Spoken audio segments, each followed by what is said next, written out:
एक श्लोक आता है कि चिता दहति निर्जीवम चिंता जीवंत में बचा, कि जो चिता है वो तो निर्जीव व्यक्ति को जलाती है, लेकिन जो ये चिंता है ये जीवित व्यक्ति को अंदर ही अंदर जलाने का काम करती है। लेकिन हमें ये भी समझना होगा कि क्या हर प्रकार की चिंता हमारे लिए हानिकारक ही होती है।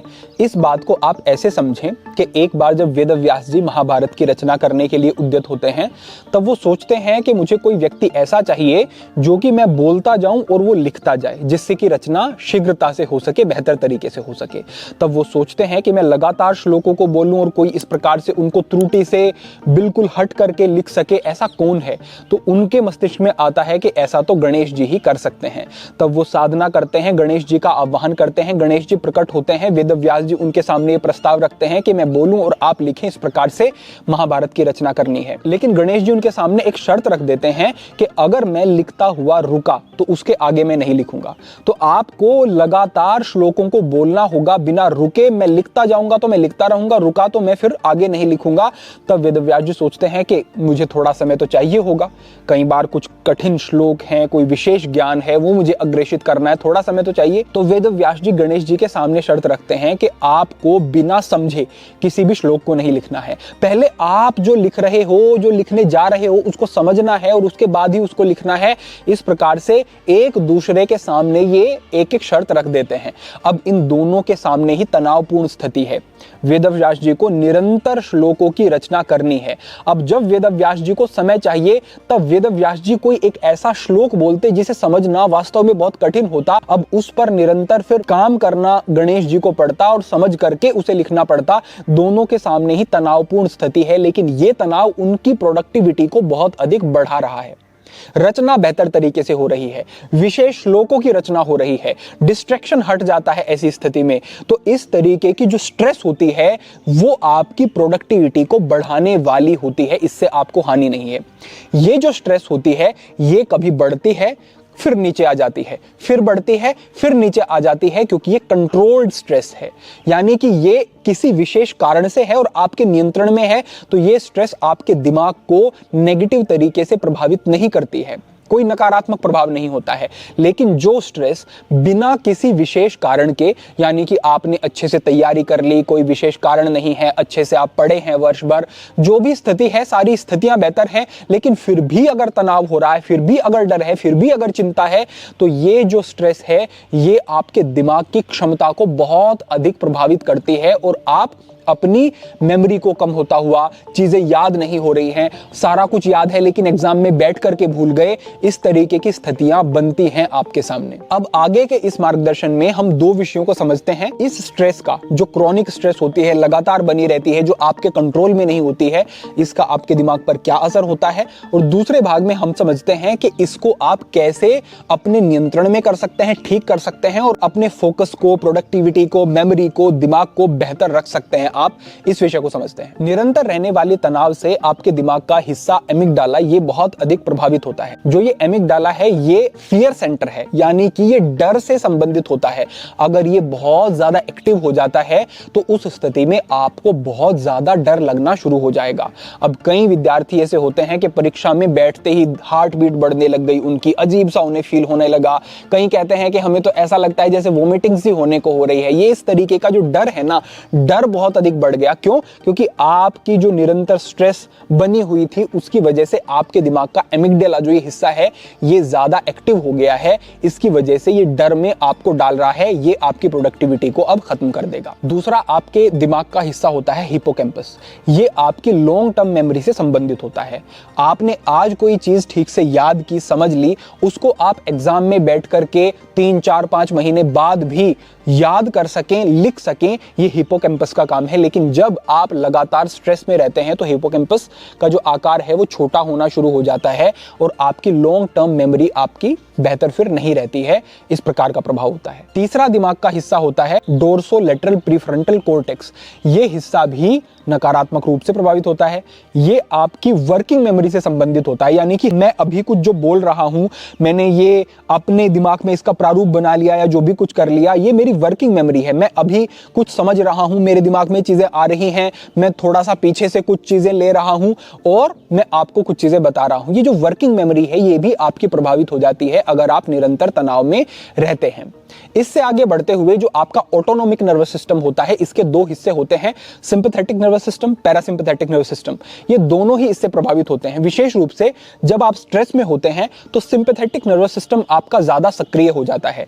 इसकी वजह से आपका जो डाइजेशन है वो बिगड़ना शुरू हो जाएगा। आपने देखा होगा कि एग्जाम की स्ट्रेस अगर चल रही है या कोई दूसरी स्थिति है तो आपको भूख लगनी बंद हो जाती है। कोई काम आपका फंसा हुआ है, उसकी स्ट्रेस से भूख नहीं लगेगी, आपकी हार्ट बीट तेज होनी शुरू हो जाती है, आपको यौन समस्याएं अनुभव होनी शुरू हो सकती हैं, और भी बहुत सारी ऐसी स्थितियां हैं जो कि प्रभावित होंगी। तो आपको करना क्या है, सिंपैथेटिक नर्वस सिस्टम से पैरासिम्पैथेटिक नर्वस सिस्टम में जाना है। वो कैसे होगा, वो अब हम आगे बढ़ते हैं, आगे आपको बताते हैं कि किस तरीके की टेक्निक्स का आपको यूज करना है जिससे कि आप अपने आप को शांत कर सकते हैं, स्ट्रेस से बाहर आ सकते हैं और अपनी मेमोरी को आप बेहतर कर सकते हैं। इसको अब आप ध्यान से समझें। यहां पर मैं 6-7 चीजें आपको बड़ी ही उपयोगी अब बता रहा हूं। सबसे पहली बात तो यह है कि आपको अपने दृष्टिकोण को बदलना होगा। इसे ऐसे समझें कि एक बार कुछ साधु होते हैं जो कि लंबी यात्रा पर जाते हैं, यात्रा से लौट करके आते हैं तो देखते हैं कि उनका जो झोपड़ा था जहां पर वो रहते थे, उसका जो छप्पर है वो उड़ गया, तूफान में टूट गया, कुछ इस तरीके की स्थिति बनी। अब उनकी झोपड़ी तो है लेकिन छप्पर उनका बहुत ज्यादा अस्त व्यस्त है, थोड़ा बहुत कहीं पर है। अब 2 साधु वो थे, उनमें से एक ने कहा कि अरे हमारा छप्पर तो आज टूट गया है लेकिन शुक्र है कि ये दीवारें तो बची हुई हैं जो हमें जंगली जानवरों से बचा सकती हैं। दूसरा साधु कहता है कि हमारा तो अब छप्पर ही टूट गया है, अब बड़ी स्थिति खराब हो गई है, रात में बारिश आ गई तो क्या होगा, तूफान आ गया तो क्या होगा, हम कैसे बचेंगे।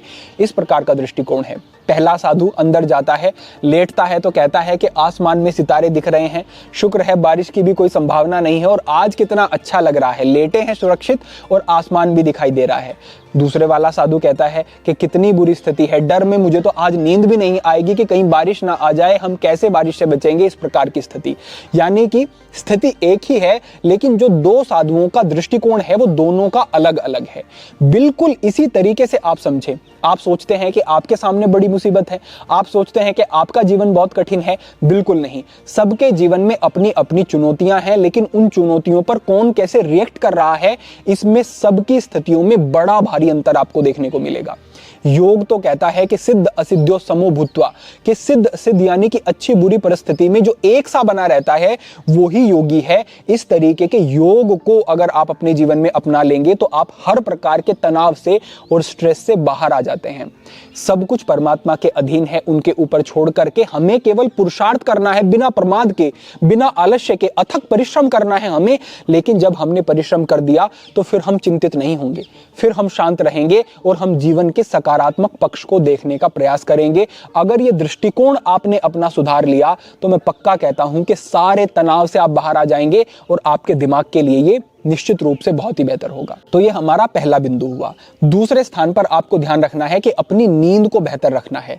कोशिश करें कि 6 घंटे की नींद आप अवश्य लें। अगर विशेष परिस्थितियों में आपको नींद का कोटा कम करने की आवश्यकता लग रही है तो ऐसा बिल्कुल ना करें कि आप यूं ही नींद को कम कर दें।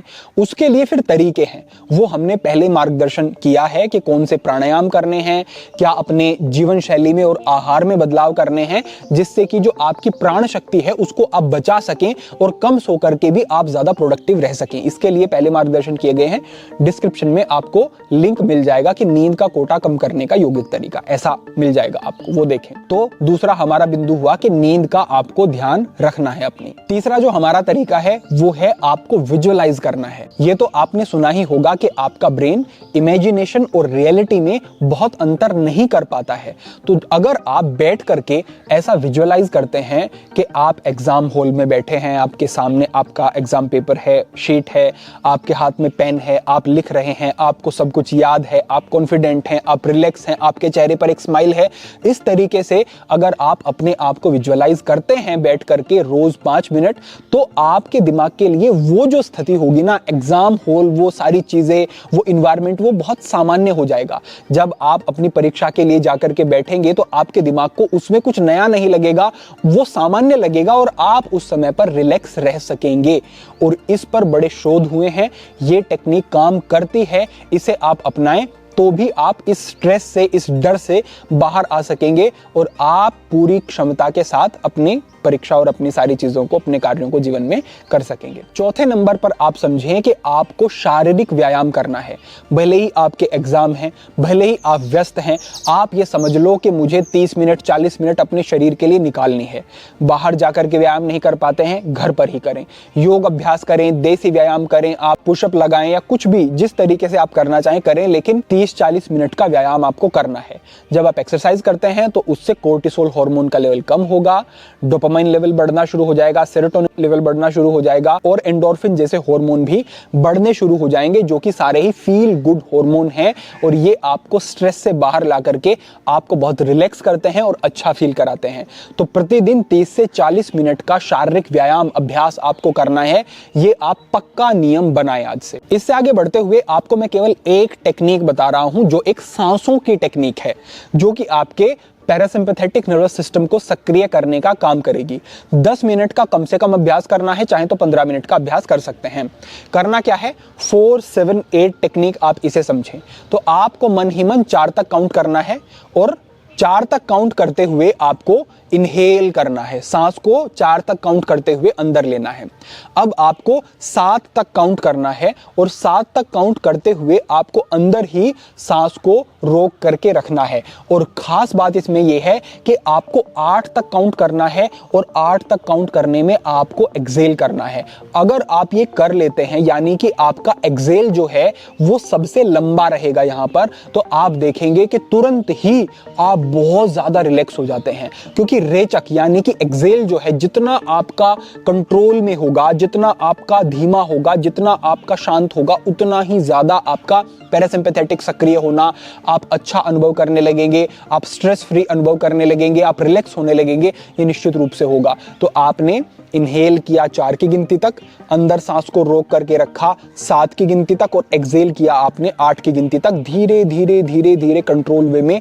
तो ये जो टेक्निक है ये आपको बहुत अच्छा फायदा देगी और हर प्रकार के तनाव से, चिंता से, घबराहट से आपको बाहर लाने का काम करेगी। और इस टेक्निक में आप अगर पेट का प्रयोग करते हैं, यानी कि सांस को बाहर छोड़ते हुए पेट अंदर जाएगा, सांस को अंदर लेते हुए पेट बाहर की तरफ जाएगा, तो ये और अच्छा होगा, ये और फायदा आपको देगा। तो ये आपका श्वसन का तरीका है। इससे आगे आपको सूर्य का प्रकाश सुबह जरूर लेना है।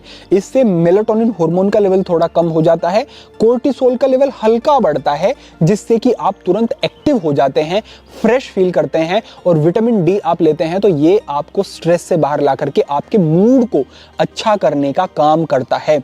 तो सूर्य का प्रकाश अनिवार्य है। तो मैं कहता हूं कि मुझे बहुत ज्यादा प्रिय है कि हम सूर्य के सम्मुख जरूर बैठते हैं, अपने बिजी शेड्यूल से भी समय निकाल करके, और इससे हमें बिल्कुल स्पष्ट लाभ दिखाई देते हैं। तो सूर्य के प्रकाश में प्रतिदिन 10 से 15 मिनट बैठो, और अगर शरीर के ऊपर कपड़े कम रखते हो उस समय पर तो और अच्छा रहेगा, इस बात का ध्यान रखें। इससे अगला नियम है कि आपको प्रतिदिन ध्यान का अभ्यास करना है। अब ध्यान के लिए आप कहेंगे कि ध्यान कैसे करें, हमें विधि का नहीं पता है, हम किस प्रकार से शुरू कर सकते हैं। तो इसके लिए 2 संकेत हैं, एक योग निद्रा और एक सांसों का ध्यान, और दोनों के बारे में हमने मार्गदर्शन सनातन हठ योग पे किया है। सांसों का ध्यान और योग निद्रा दोनों के लिंक आपको डिस्क्रिप्शन में मिलेंगे। आपको करना क्या है कि अपने फोन में उस वीडियो को चला लेना है, आंखें बंद करके, कमर गर्दन सीधी करके, सिद्धासन, पद्मासन, सुखासन लगा करके बैठ जाना है, और आपको केवल आवाज पर ध्यान देना है और वैसे वैसे आपको अनुभव करते जाना है। बस इतना आप करके देखना, आपको बड़ा इससे बदलाव देखने को मिलेगा और मन आपका बहुत शांत होगा। तो ध्यान का अभ्यास प्रतिदिन अगर आप करते हैं, या फिर योग निद्रा का, तो बहुत अच्छा रहेगा। योग निद्रा लेट करके करें, और जो ध्यान का हमने सांसों का अभ्यास बताया उसको आप कमर गर्दन सीधी करके बैठ करके करेंगे। तो प्रतिदिन ध्यान करें, अच्छा रहेगा। इससे अगला हमारा नियम है कि आपको अपने तरीके से परमात्मा से जुड़ना है, क्योंकि जब हमारे सर पर एक सहारा होता है, हाथ होता है, तो हम तो यूं ही भयमुक्त हो जाते हैं। अरे एक बच्चा है, वो अपने पिता के साथ अगर चल रहा है तो वो भयमुक्त रहता है। कहीं बाजार में है, पिता की उंगली छूट गई तो वो बड़ा चिंतित हो जाएगा, क्योंकि सहारा छूट गया। इसी तरीके से जो परम सहारा है, जो हर एक स्थिति को हमारे जीवन की बदल सकते हैं, वो पार ब्रह्म परमेश्वर ही हैं। तो उनसे आप अपने तरीके से जुड़ो, तो आप तनाव से मुक्त भी रहोगे और चीजें भी आपके जीवन में सारी बेहतर होती चली जाएंगी। तो ये सारी चीजें अनुभवगम्य हैं। हमें लगा कि ये बहुत ही जरूरी है आपके लिए समझ लेना। और ये जरूरी है कि आप समझें कि तनाव की स्थिति में आप अपनी प्रोडक्टिविटी को बहुत अधिक कम कर देते हैं। तो अगर आपको दिमागी स्तर पर बेहतर रहना है, तनाव मुक्त रहना है, अच्छा अनुभव करना है और दिमाग का सही से प्रयोग करना है, तो तनाव के स्तर को आपको नियंत्रण में रखना होगा। इसके अलावा कोई दूसरा तरीका नहीं है। और ये मार्गदर्शन इस दिशा में आपके लिए निश्चित रूप से काम करेगा। तो आज के लिए आपके लिए यही प्रेरणा, यही मार्गदर्शन था। भविष्य में अन्य महत्वपूर्ण विषयों पर मार्गदर्शन होता रहेगा। सभी के लिए प्रार्थना, सभी के लिए मंगल कामना। आज के लिए इतना ही। ओम नमः शिवाय।